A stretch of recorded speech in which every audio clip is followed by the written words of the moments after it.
भ्रमण करते करते ये मिथिला के पुणे भूमि पर आ गया हूँ।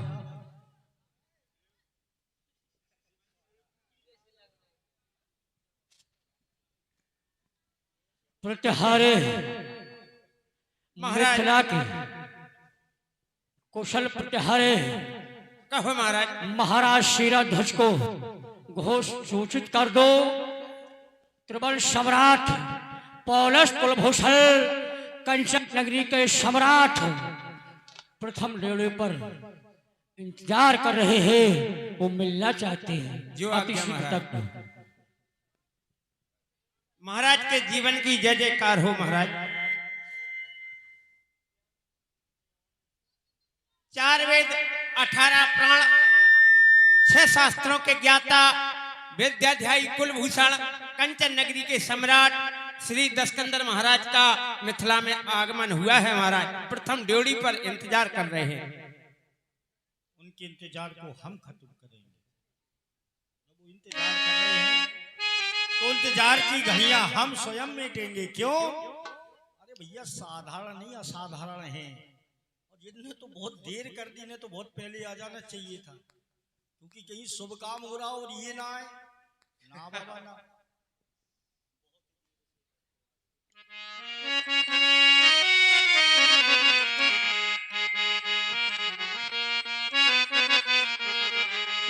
बहुत देर से मन में ये आस लगी थी। हम सोच रहे थे कि ये ना है, ये हो नहीं सकता, ये ना है, ये हो नहीं सकता। और ये जहां ना जाए ये हो नहीं सकता, ये सब जानते हैं। बहुत देर से मन में आस लगी थी, प्रभु आते आते बहुत देर कर दी। प्रभु आते आते बहुत देर कर दी।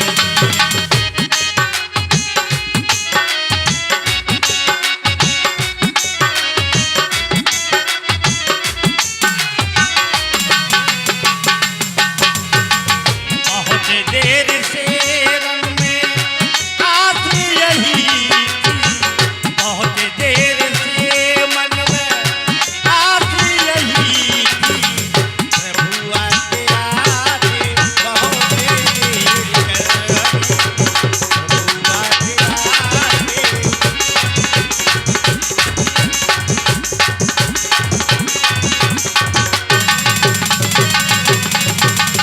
क्यों धन्य हुए हम, हमें आपकी ये दृष्टि दाया तूल मिली। इस भावर भ्रांति में इस परी तरल को ये शांत वायु अनुकूल। तुम सा पंडित तुम सा योधा, प्रभुवन में और न दूजा है। तुमने शीशों को काट काट शंकर को बहुत भी पूजा है। ये है आपकी पराकाष्ठा। आप पौलुस कुलभूषण हैं। सारे संसार में आपके नाम का डंका बजता है। ब्राह्मण हैं। बहुत देर से मन की आस यही थी। बहुत देर से मन में आस यही थी। प्रभु आते आते बहुत देर कर दी। प्रभु आते आते बहुत देर कर दी। प्रभु आते आते बहुत देर कर दी। अपनी कृपा बिखेर करके हमें अनुग्रहित करें। हे ब्राह्मण देवता, आपका मिथिला स्वागत करती है। ये मिथिलापति आपको नमन करता है, नमन करता है।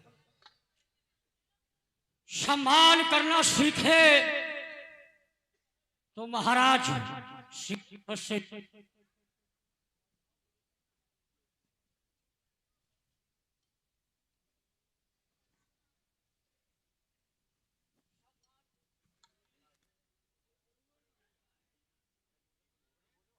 सीखे तो महाराज शीरध्वज से सीखे। कितने मधुरमय वाणी के द्वारा हमारा सम्मान किया गया, यहाँ तक कि कहा गया बहुत देर कर दी आते आते। महाराज शीरध्वज चलो देर से आए तो ब्राह्मण का कर्तव्य होता है, यदि अब से छोटा या क्षत्रिय नतमस्तक हो तो उसको आशीर्वाद अवश्य प्रदान करना चाहिए। महाराज शीरध्वज रिद्धि सिद्धि को अपने चरणों में आश्रय देने वाले शीरध्वज, सीता जैसे निधि को प्राप्त करने वाले शीरध्वजो, देवताओं में सम्मान पाने वाले शीरध्वजो, धर्माध्यायी शीरध्वजो, योगाध्यायी शीरध्वजो, जय जय भोलेनाथ की, जय जय भोलेनाथ की, जय जय भोलेनाथ की।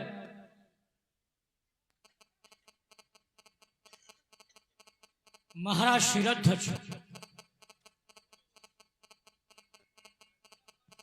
आज भाई मैं देख रहा हूं, ये मिथिला की व्यवस्था है हमारी।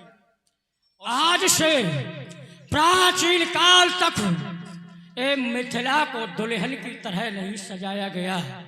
मैं देख रहा हूं खम्भों स्तंभ पर ये देवताओं की प्रतिमाएं अपनी छटा दिखा रही है। ऋषि मुनियों के द्वारा हवन आहुतियां दी जा रही है। कुछ संक्षेप में बताइए, आप हमें कहो उदय, क्या कहना चाहते हो? अवश्य कहो। आपके द्वारा कहा गया आज तक मिथिला को दुल्हन की तरह नहीं सजाया गया। हाँ, देश देशांतर से नृपाल एकत्रित क्यों हैं? 72 कोष के इस भव्य पंडाल में हर प्रकार के मंच क्यों शोभायमान हैं? अर्थात भूत भावन शंकर भगवान के पावन पिनाक को वेदिका पर क्यों स्थापित किया गया? या ये कह दिया जाए कि आखिर इन सब का एक कारण क्या है? तो सुने महाराज, कहो। हमारे समय दुर्भिक्ष पड़ा है, अकाल पड़ा। आप जैसे विद्वान जनों के द्वारा कहा गया राजा रानी मिलकर के सोने के हल्का कर्षण करें तो जल वृष्टि हो जाएगी। और हमारे द्वारा वो कृत किया गया, जब हमने कर्म को प्रधानता देते हुए खेत को जोता तो हल्का फले घट से टकराया और घट से हमें कन्या प्राप्त हुई, नाम जानकी, जिसका नाम जानकी। और देवर्षि नारद के द्वारा उसका नाम सीता भी रखा गया। वो सीता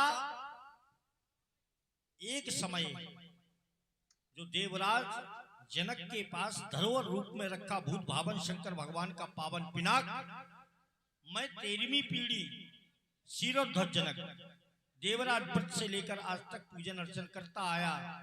उसी अजगौ को वाएं कर से उठा करके स्थान से दूसरे स्थान पर रख दिया और गौ लेपन कर दिया। तो मैंने ये देखा तो मेरे हृदय में बड़ा खेद हुआ कि 6 वर्ष की कन्या के द्वारा अजगौ को उठा लिया गया। आखिर किया क्या जाए? मैं चिंतन करने लगा। मैं जब अपने पूजा स्थल पर पहुंचा, मैंने चिंतन किया, घोर चिंतन किया। तो भगवान शंकर ने प्रेरणा दी कि ऐ शीरध्वज प्रण कर जाओ। प्रण कैसा कर जाओ? जो भी वीर अजगौ की प्रत्यंचा को चढ़ाकर 2 खंडों में विभाजित कर देगा, हम अपनी पुत्री सीता का विवाह उसके साथ संपन्न कर देंगे।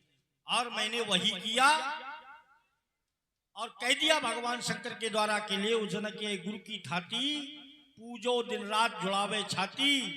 इसके माध्यम से भगवान मिलेंगे और घर बैठे भगवान मिलेंगे।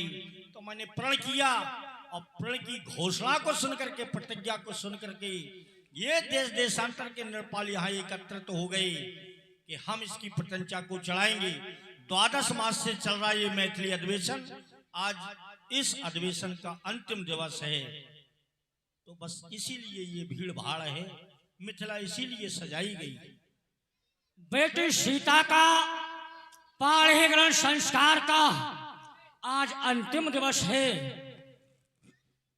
अजगौ के माध्यम से पाणी ग्रहण संस्कार किया जा रहा है। अवश्य। महाराज शीरध्वज कहीं बेटी सीता, आपकी बेटी जैसी मेरी बेटी, जिस लक्ष्य की ओर आपने एक कदम बढ़ाए हैं, भगवान शंकर तुम्हारी लक्ष्य की पूर्ति करेंगे। आप अन्य कारभार देखें। अवश्य। मैं भूत बावन भगवान के पिनाक के दर्शनार्थ हेतु बढ़ रहा हूं। हे महादेव शिव शंकर शंभु उमाकांत हर त्रिपुरारे, मृत्युंजय वृषभ शूल है, गोड़ गंगाधर मदनारे। भगवान शंकर के पिनाक अजगौ जिस समय का वर्षों से तुम्हें इंतजार था, आज वो समय तुम्हारे समीप आ गया है। लेकिन मैं ये क्या देख रहा हूं, तुम्हारे नेत्रों से ये अश्रुधारा, ऐसा क्यों? तुम्हें तो खुश होना चाहिए था कि जिस समय का इंतजार था आज वो समय आ गया।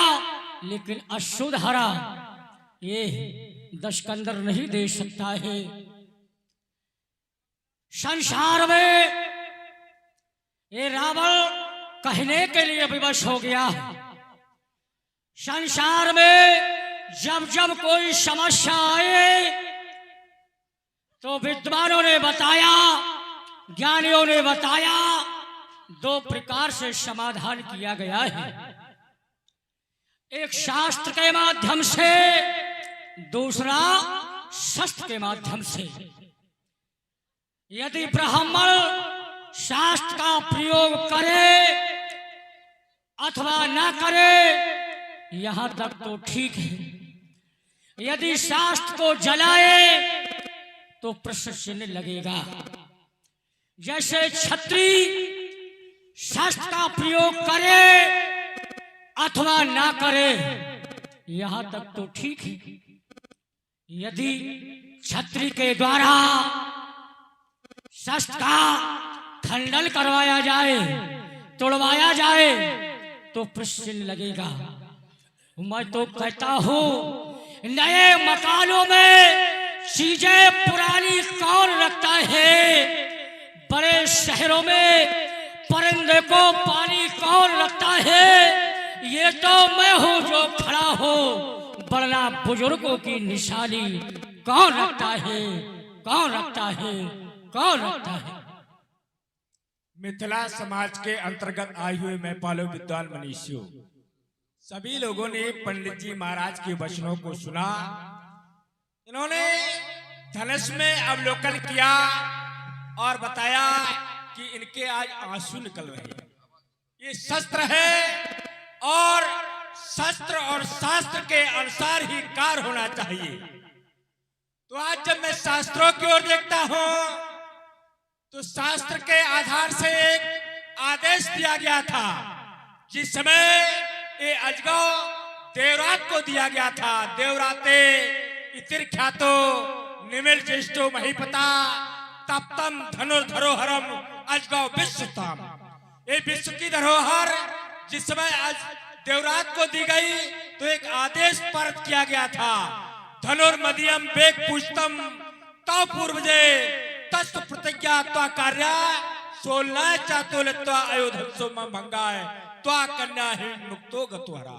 इसके माध्यम से कन्या का कार्य बनेगा और इनका विघटन हो जाएगा, ये टूट जाएंगे। तो आज इनका अंतिम दिन है, ये टूटने जा रहे हैं। मैं तो ये कहूंगा प्राणी जिस समय जन्म लेता है और जब प्राणी की मृत्यु होती है उस समय असहनीय पीड़ा होती है। जन्मत मरत दुसह दुख होई। जब जन्मते समय और मरते समय दुसह दुख होता है तो ठीक स्थिति वही है। दूसरी बात, तुमने कहा नए मकानों में पुराने आधुनिक चीजें कौन रखता है? महाराज जी, तुम सदैव लंका में रहते हो, तुम्हारे द्वारा अनीत का प्रयोग किया जाता है, इसलिए ये तुम्हें सब दिखाई दे रहा है। अगर माता पिता बूढ़े हो जाए तो क्या घर से निकाल दिया जाता है? और तुम्हारी ये संस्कृति है कि तुम माता पिता को मानते ही नहीं हो, इसलिए निकालना चाहते हो घर से। अगर माता पिता वृद्ध हो जाए तो उनकी सेवा करना चाहिए प्राणी को। ऐसा तो नहीं कि माता पिता को घर से निकाल दिया जाए। भले ही नया मकान हो, यौवन अवस्था हो प्राणी की, परंतु माता पिता का सत्कार होना चाहिए। और तुम्हारी संस्कृति में माता पिता का कोई उल्लेख ही नहीं है, तुम किसी का आदर नहीं करते हो। तो महाराज जी, ये महात्मा शिरध्वज के द्वारा आयोजन कराया जा रहा है, तो इस आयोजन में अगर बोलना है तो अच्छा बोलो। तुम हो उद्भट विद्वान, ये मानता हूं मैं, तुम हो उद्भट विद्वान, तो ज्ञान की प्रज्ञा खोलो। शास्त्र देशों के विपरीत आज न बोलो। जिसको उपजाकर ये वसुधा हो गई धन्या, जिसे समझते हो तुम साधारण कन्या, तो दिव्य कन्या का दिव्य विद्या से होगा ये प्रणय विधान, निर्णायक के बल पर होगा ये अधिवेशन महान। इस भरे स्वयंवर में अमी बिंद तुम खोलो। अमी माने होता है अमृत। इस भरे स्वयंवर में अमी बिंद तुम खोलो। तुम हो उद्भट विद्वान, ज्ञान की प्रज्ञा खोलो। महाराज, बोलना है तो अच्छा बोलो। बालासुर जी, कहा गया तुम्हारे द्वारा बेटी सीता का स्वयंवर। भाई, इस पर मैंने कब कहा गई? ये तोड़ने तोड़वाने की बात तो मैंने रखी नहीं। हमारे ही घर में घुसकर हमारे ऊपर प्रश्न लगाना शुरू कर दिया। बोले तुम माता पिता की सेवा नहीं करते हो। अरे हम नहीं करेंगे माता पिता की सेवा। क्यों? कहा गया यद्यपि जन्मे महीश्वर, यद्यपि जन्मे पौलस्त कुल पावन अमल अनूप, यद्यपि महीश्वर श्राप बस भय सकल अगरूप। अब हम नहीं करेंगे तो कौन करेगा? क्यों भाई? दूसरी बात रखे, बोले ये धनुष कर्षण होगा, बेटी सीता का पाणी ग्रहण संस्कार होगा। भाई, इस पर प्रश्न तो हमने लगाया नहीं। हमने ये भी नहीं कहा कि धनुष कर्षण नहीं होगा। ये बात तुमने रखी है कि धनुष कर्षण होगा, बेटी सीता का पाणी ग्रहण संस्कार होगा। अभी ये बात तो हमने रखी नहीं। दूसरी बात मैं इसलिए कह रहा हूं, कहा गया है मिथिला नगरी को पुर नर नार सुभग सुचि संता, धर्मशील ज्ञानी गुणवंता। यदि ये कार्य हो रहा है तो किसके लिए हो रहा है? बालासुर जी, ये कार्य किसके लिए हो रहा है? धर्म के लिए हो रहा है या धर्म के लिए? पहले ये बताओ। ये कार्य हाँ, दिखाई नहीं दे रहा है। तुम बताओ, हम तुम्हारे मुख से सुनना चाहते हैं। ये धर्म के लिए कार्य हो रहा है। ये धर्म के लिए हो रहा है। हम कह रहे हैं अधर्म के लिए हो रहा ऐसे है। प्रस्तुत कीजिए। ऐसे सुनो, बेटी सीता कोई साधारण कन्या नहीं है। बेटी सीता कोई साधारण कन्या नहीं है। और अजगव के माध्यम से वर का चुनाव किया जा रहा है, तो वर भी साधारण नहीं होगा। यदि बेटी असाधारण कन्या है तो वर भी असाधारण होगा। जब वर असाधारण होगा तो ये कौन करेगा? ये देवता। अगर देवी है बेटी सीता तो देवता भी होगा। अब जो हो किसके लिए रहा? बोले अधर्मी कौन है? राक्षस। पापी कौन है? राक्षस। अत्याचार कौन करते हैं? राक्षस करते हैं। राक्षस का वध इनके ही द्वारा होगा। जो इनका वरण करेगा वो सीता से नाता जोड़ेगा। अत्याचार अधर्मियों का वध होगा। जब अधर्मियों के लिए हो रहा है तो ये अधर्म हो रहा है कि धर्म हो रहा है? अधर्म के लिए हो रहा है। अधर्म का तरण तारण होगा। बोलो श्री महाराज जी, हो। बहुत अच्छा बोले आप। तुमने बताया ये अधर्म के लिए कार्य हो रहा है। हाँ, मैंने तो ऐसा जाना है, संसार में जो पिता कन्या का पाणिग्रहण संस्कार करता है वो धर्म करता है। अगर उसके लिए धर्म है तो पाणिग्रहण संस्कार होना चाहिए। तुमने कहा ये शास्त्र है और शस्त्र के माध्यम से ये किसी राक्षस का वध होगा तो ये अधर्म होगा। श्रीमान जी लौकिक और भौगोलिक स्थिति को देखते हुए ये विचार करना चाहिए। जिस समय ये भगवान शंकर के हाथ में था तो इसके द्वारा त्रिपुर संहार किया गया था, वृत्रासुर का संहार किया गया था। जब भगवान शंकर ने इसका परित्याग कर दिया तो ये कहा था कि तुम्हारा उद्धार होगा, तुम टूट जाओगे। टूटने के बाद क्या किसी निशाचर का वध होगा? है? नहीं होगा। अगर वध हो टूटने के बाद तो मैं मान लेता हूं। अगर तुमने धारा को बलदा है, प्रस्तुत किया है कि वो असाधारण होगा जो इसका खंडन करेगा। श्री महाराज जी ये तो मैं भी जानता हूं, परंतु बात ये है जब विधाता ने रचना की है तो रचना के अनुसार ही कार्य होना भी चाहिए। जेह बिरंच रचसिय समारी तो श्यामल बर रचे विचारे। मैंने तो ऐसा जाना है, ये तुम्हें भान नहीं है। एक प्रस्तुति दे रहा हो, तपती हुई धरती को वृष्ट चाहिए, तपती हुई धरती को वृष्ट चाहिए। जीने के लिए सपना नहीं सृष्टि चाहिए। तराजू का मूल्यांकन करने के लिए सपना नहीं सृष्टि चाहिए और इस समय दृष्टि चाहिए। आज दृष्टि का खेल है। तुम्हारा दृष्टिकोण अलग है, हमारा दृष्टिकोण अलग है।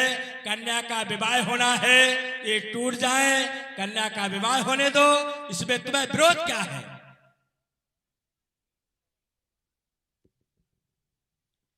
प्रथम बिंदु दिया, बोले धनुष टूटेगा, बोले राक्षसों का। अरे हमने ये कहा था यदि ये साधारण नहीं है धनुष तो साधारण बेटी कन्या नहीं सीता देवी है तो ये टूटेगा, उसके द्वारा ही राक्षसों का संहार होगा।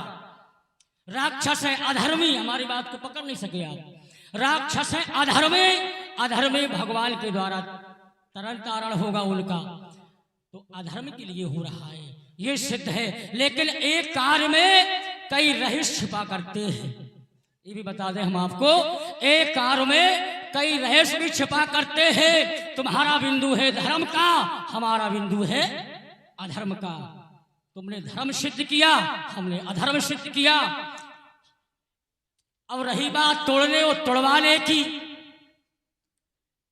तो जब तक ये 10 कंदर है जब तक नहीं टूट सकता। 10 कंदर है, हाँ। कैसे छत्राणी मैया ने ऐसा नाहर नहीं जन्मा है जो 10 खंडर के सन्मुख अजगव पर आंख उठा करके भी देखे। यदि है तुम में सामर्थ्य तो बड़भाव किसी नृप को देखो, मैं तुम्हारे सामने उनका सर इनको कैसे अर्पण करता हूं। श्री महाराज जी जो अधर्म करता है उसे अधर्म दिखाई देता है, जो धर्म करता है उसे धर्म दिखाई देता है। जैसे बताया किसी ने कि अगर किसी ने अधर्म किया है तो परमात्मा को भी आना पड़ा है। जब जब होए धर्म की हानि बाड़े असुर अधम माने। ये मानता हो कि अधर्म हुआ, अधर्म के कारण परमात्मा को आना पड़ा। परंतु दूसरी ओर जब धर्म की चर्चा आती है तो धर्म के माध्यम से बताया गया संसार में जो प्राणी पुण्य करता है तो पुण्य के माध्यम से परमात्मा को इस धराधाम पर आना पड़ता है। जनक सुकृत मूरत वैदेही, जनक सुकृत मूरत वैदेही, दशरथ सुकृत राम हृदय। अगर जनक जी का सुकृत ना होता, पुण्य ना होता तो सीता जैसी निधि ना मिलती। तीसरी एक धारा दे रहा हो जो तुम्हारे समझ में नहीं आएगी। कभी कभी परमात्मा को बचनों के कारण आना पड़ा। एक बार तिनके हित लागी तो धरो शरीर बचन अनुरागी। एक बार परमात्मा को बचनों के कारण आना पड़ा। कभी धर्म के कारण आता है, कभी वचनों के कारण आता है, कभी अधर्म के कारण आता है। ये संसार का नियम है, परिवर्तन होता रहता है। तो आज मैं भी परिवर्तन कर रहा हूं, तुम वीर बन करके आए हो तो मेरा कहना है इतने छाती में बाल है, इतने छाती में बाल है जो झेलो आज बार कृपाली का मेरे हाथों मर जाओगे। क्या होगा तेरी मातारी का? अगर तुझे युद्ध करना है तो लंका से सैन बुला ले, तुझसे कुछ ना बन सके तो अपने बाबा पुलस्त को बुलवा ले। ये लड़की रणचंडी ललकार रहे आए कहती स्वयं भगवती है। आ जाओ लंका वाले, तुमको खुली चुनौती। देखो हमसे कह रहे तुम्हारी ये सभ्यता है, इनकी ये सभ्यता है। पहले ये बताओ हमारी महतारी तुम्हारी कौन है? हमारी महतारी तुम्हारी कौन है? अब रिश्तेदारी न निकालो।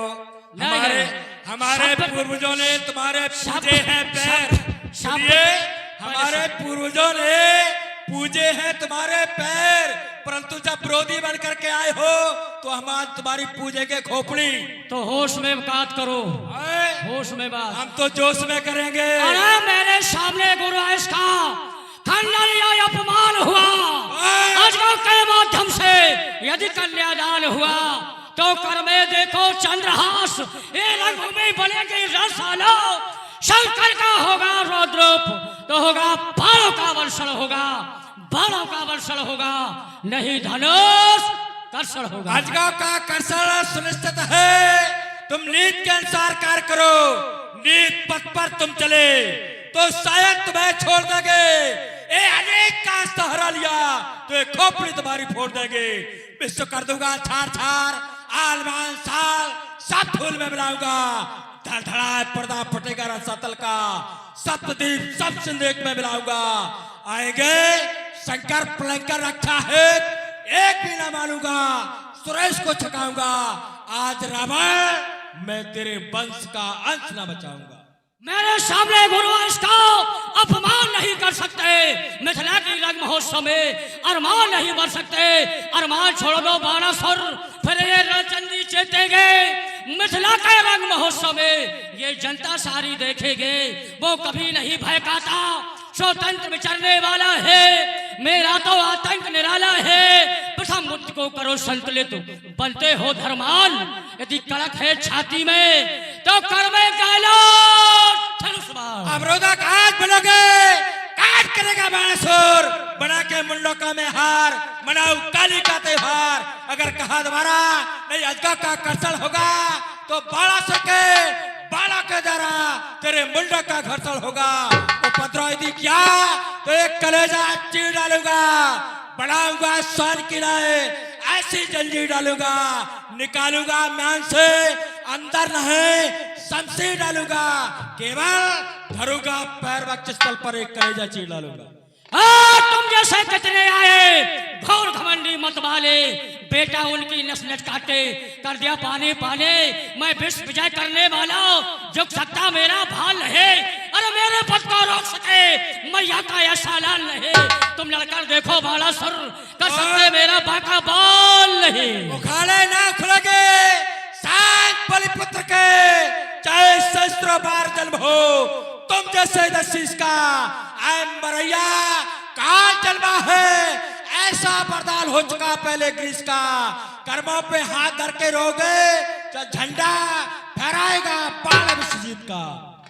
ज्ञान कुंभ का जला लो दीपक। अरे नहीं मनेगी यहाँ दिवाली, विध्वंस करूंगा आज स्वयंवर, फिर नर तनेगी काली। योगी के हो बड़े हितैषी, बनते हो धर्मान। कड़क है छाती में तो कर में गहलो धनुष बाण। फिर क्या सोच माया मांगो, और देखो किसकी ठकरौती है। अरमान मिटा लो बाणासुर, तुमको खुले चुनौती है। श्री रावण जी महाराज कहो मुझे चुनौती दे रहे हो। अवश्य दे चुनौती रहा का हो, समय नहीं है। खुलेआम दे रहा हूँ मिथिला में। श्री महाराज जी कहो समय और समाज को देखते हुए जो साहित्य की प्रस्तुति करता है वही साहित्यकार है, वही कलाकार है। तो हमारी तुम्हारी वीरता का ये अजगव नहीं परीक्षक होगा। जिस पर होगा माँ अम्बे का कर, वही धनुष का कर्षक होगा। वीर क्या चीज है, वीर की पहचान तो समर है। सच्चाई में हार करके कभी ना हारा नर है। हम तुम व्यर्थ बने अपवाद, हमारे तुम्हारे वाक्य बाणों का कोई मूल ना होगा। अस्तु तुम्हें और हमें यहाँ से प्रस्थान करना चाहिए, और जानकी के बाणगण संस्कार की तैयारी भी होना चाहिए। अजगौ का खंडन भी होना चाहिए। बोलिए शंकर भगवान के। ये बाणासुर कोई साधारण योद्धा नहीं है। थोड़ा 1 मिनट का समय। ये रावण का मिथिला में आना, जैसे महाराज शीरध्वज की बेटी सीता, वैसे रावण की भी बेटी सीता है। रावण का यहाँ मिथिला में आना 2 कार्यों से है। एक तो परमात्मा की पहचान करना, दूसरा ये बाणासुर के पूर्वजों का वध करने वाला कोई और नहीं, अजगौ के द्वारा ही संहार किया गया। मैंने सोचा यदि बाणासुर कहीं अजगौ पर अपनी शक्ति का प्रयोग न कर दे तो मेरा ये प्रण जिस लिए मैं आया हूं, जिस खोज के लिए मैं आया हूं, वो प्रण मेरा पूरा नहीं होगा। ये उद्देश्य था मेरा। भगवान शंकर के सभी भक्तगण समय को देखते हुए एक बार प्रेम से बोलेंगे, उच्च स्वर में बोलेंगे, बोलो शंकर भगवान के जय जय।